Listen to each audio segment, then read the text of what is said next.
Hey everyone, so today we are back to our grammar video. Since we learned about AI in our last video, we are going to learn about grammar in this video. So today's topic is reporter speech. So what is reporter speech? So reporter speech is also known as indirect speech, mean it has an opposite called direct speech. It is used to report what someone has said without quoting their exact words. That means there will be a third person without quoting it. That means you can say it to another. అంటే మీకు వేరే వాళ్ళు చెప్పవచ్చు ఏమేం చేయొచ్చు అన్నమాట. అంటే మూడు పర్సన్స్ ఉంటాయి ఈ ఇండైరెక్ట్ స్పీచ్ లో. సో మనం చూసుకుంటే ఇందులో it involves changing the structure of the sentence and may require altering pronouns, verb tenses and adverbs of time. ఇందులో మనకి ఏంటంటే ఒక సెంటెన్స్ ఒక స్ట్రక్చర్ ని ఎలా చేంజ్ చేయాలో, ఇంకా దాని లోపల ఉన్న ప్రొనౌన్స్ ని, ఇంకా వర్బ్ టెన్సెస్ ని, ఇంకా ఒక అడ్వర్బ్స్ ఆఫ్ టైం లో మనం చూసుకుంటే నేను ఆల్రెడీ మీకు ప్రీవియస్ వీడియోలో చాలా చేసిన అడ్వర్బ్స్ గురించి, అడ్జెక్టివ్స్ గురించి మొత్తం వీటిలో అన్ని టైప్స్ చేశాను కాబట్టి మీరు దీంట్లో చూస్తే ఇంకా బాగా అర్థమవుతుంది కాబట్టి సో ప్రీవియస్ వీడియోస్ చూడడం మంచిదని చెప్తాను. So let's get in to the video.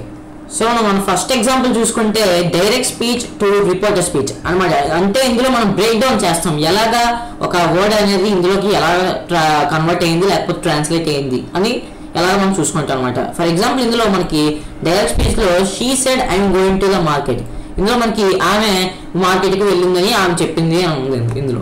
కానీ ఇక్కడ ఏముందంటే రిపోర్టర్ స్పీచ్ లో she said that she was going to the market. ఇందులో మనకి మొత్తం వేరుగా కనిపిస్తుంది. ఇక్కడ సెంటెన్స్ అనేది ఆల్టర్ అయిపోయింది లేకపోతే చేంజ్ అయిపోయింది మొత్తం అని తెలుస్తుంది. సో మనం దీంట్లో రూల్స్ చూసుకుంటే reporter speech the verb tense often changes here. I'm going ఇందులో మనకి ఐఎమ్ గోయింగ్ అనేది వాస్ గోయింగ్ కింద. అంటే మీకు ఫస్ట్ గుర్తుంచుకోవాల్సింది అంటే ఎప్పుడు పాస్ట్ కంటిన్యూస్ టెన్స్ లోకి మార్చడానికి చూడాలి మనం. ఎందుకంటే ఇండైరెక్ట్ స్పీచ్ అంటేనే ఒక థర్డ్ పర్సన్ ఎంటర్ అయిందాన్నే మనం ఇండైరెక్ట్ స్పీచ్ అంటాం కాబట్టి దీన్ని మనం గుర్తుంచుకుంటే మనం కన్వర్షన్ అనేది ఈజీగా చేయొచ్చు.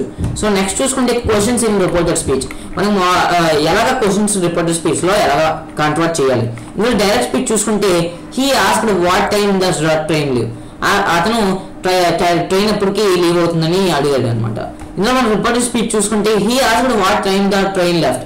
సేమ్ ఇది కూడా సేమ్ మీనింగ్ వస్తుంది, కానీ ఏంటంటే ఇక్కడ మనకి పాయింట్ ఆఫ్ వ్యూ అనేది మారుతుంది అనమాట.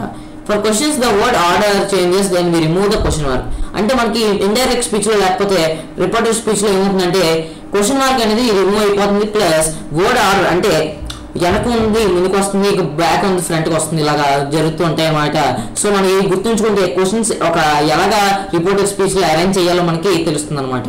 సో మనం నెక్స్ట్ టాపిక్ చూసుకుంటే కామెంట్స్ ఇన్ రిపోర్టెడ్ స్పీచ్. అంటే ఆదేశాలు లేకపోతే ఆర్డర్స్ ఎలా చేయాలి రిపోర్టెడ్ స్పీచ్ లో కన్వర్షన్ అనేది ఎలా చేస్తాం. డైరెక్ట్ స్పీచ్ లో చూసుకుంటే the teacher said please open your books.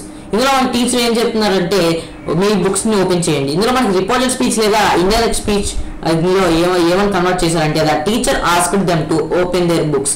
ఇందులో మనకు తెలుస్తుంది ఏంటంటే దెమ్ అనే ఒక వర్డ్ అనేది యాడ్ అయింది, ఇంకా దేర్ బుక్స్ ఎవరిని దేర్ చేశారు. ఎందుకంటే ఇక్కడ వేరే పాయింట్ ఆఫ్ వ్యూ వచ్చింది కాబట్టి మనం ఇక్కడ రిపోర్టెడ్ స్పీచ్ అనేది వాడాం.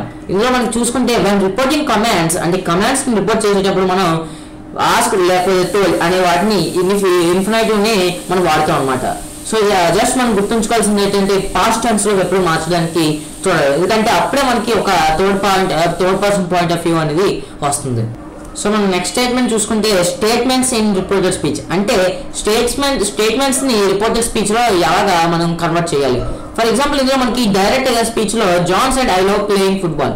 జాన్ తనకి ఫుట్బాల్ ఆడడం అంటే ఇష్టమైందని ఇక్కడ మనకి డైరెక్ట్ స్పీచ్ లో తెలుస్తుంది. సో మనం రిపోర్టెడ్ స్పీచ్ లేదా ఇండైరెక్ట్ స్పీచ్ లో చూసుకుంటే John said that he loved playing football. ఇందులో మనకి దట్ అనేది ఒకటి యాడ్ అయింది. ప్లస్ ఇందులో మనకి డబుల్ కోట్స్ అనేవి డిసప్పేర్ అయిపోయాయి. సో మనకి ఇది మెయిన్ రూల్ అనమాట. ఎందుకంటే ఇండైరెక్ట్ స్పీచ్ లేదా రిపోర్టెడ్ స్పీచ్ లో చేసినప్పుడు మనకి డబుల్ కోట్స్ అనేవి డిసప్పేర్ అయిపోయి లేకపోతే రిమూవ్ చేసేయాలి మనం వాటిని. సో మనకి ఇందులో చూసుకుంటే ఇందులో లవ్ అనేది లౌడ్ గా చేంజ్ అయింది. అంటే ఇందులో మనకి ఒక పాస్ట్ టెన్స్ అనేది ఒక ఎఫెక్ట్ కనిపించింది. సో మనం గుర్తుంచుకోవాల్సింది పాస్ట్ టెన్స్ లో మీకు ఫస్ట్ నుంచి చెప్తాను, ఎప్పుడైనా మనం రిపోర్టెడ్ స్పీచ్ లేదా ఇండైరెక్ట్ స్పీచ్ లో మార్చేటప్పుడు ఒక పాస్ట్ టెన్స్ అనేది మెయిన్ అనమాట. సో మనకి ఒక పాస్ట్ టెన్స్ ఒక ఫండమెంటల్స్ చేసి ఉంటే ఇవి అనేది ఈజీగా ఉంటుంది. సో మనం నెక్స్ట్ టాపిక్ చూసుకుంటే ఏంటంటే key rules to follow. So ఇందులో మనకి మెయిన్ గా ఫాలో అవ్వాల్సిన కీ రూల్స్ అనేవి ఉంటాయి. ఫర్ ఎగ్జాంపుల్ ఇందులో టెన్స్ చేంజ్ అనేది ఎప్పుడు అవుతుంది. ఫర్ ఎగ్జాంపుల్ ఇందులో మనకి ప్రెసెంట్ సింపుల్ ఉంటే ఇందులో మనకి పాస్ట్ సింపుల్ అవుతుంది, ప్రెసెంట్ కంటిన్యూస్ ఉంటే పాస్ట్ కంటిన్యూస్ అవుతుంది, ప్రెసెంట్ పర్ఫెక్ట్ ఉంటే పాస్ట్ పర్ఫెక్ట్ అవుతుంది, పాస్ట్ సింపుల్ అయితే పాస్ట్ పర్ఫెక్ట్ అవుతుంది. సో ఇది మనం జస్ట్ గుర్తుంచుకొని ఒక నోట్స్ లో రాసుకుంటే మీకు ఈజీగా గుర్తుంచుకొని ఒక రోజు ప్రాక్టీస్ చేస్తూ ఉంటే మీకు డైరెక్ట్ ఇండైరెక్ట్ స్పీచ్ కన్వర్షన్ అనేది మీకు ఈజీగా వస్తుంది. ఎగ్జామ్ లో మీకు వితౌట్ ఎనీ టెన్షన్ మీరు రాయొచ్చు.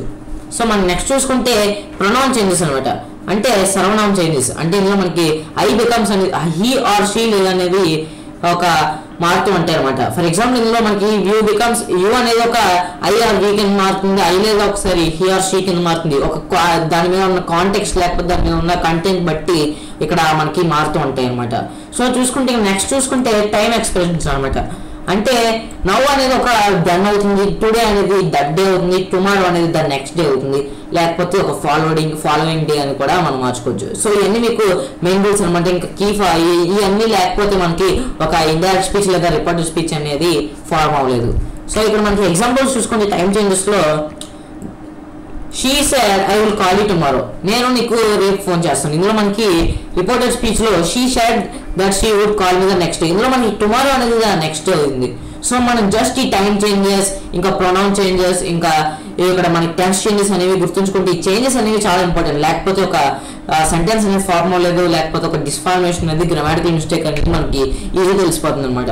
సో ఇప్పటి వరకు మీకు అర్థమైంది అనుకుంటున్నాను. సో ఇంకా ఏమైనా డౌట్స్ ఉంటే మీరు కామెంట్స్ లో లేకపోతే నాకు పర్సనల్ గా డిఎం చేయొచ్చు. So just so see you in the next video. Thanks for watching.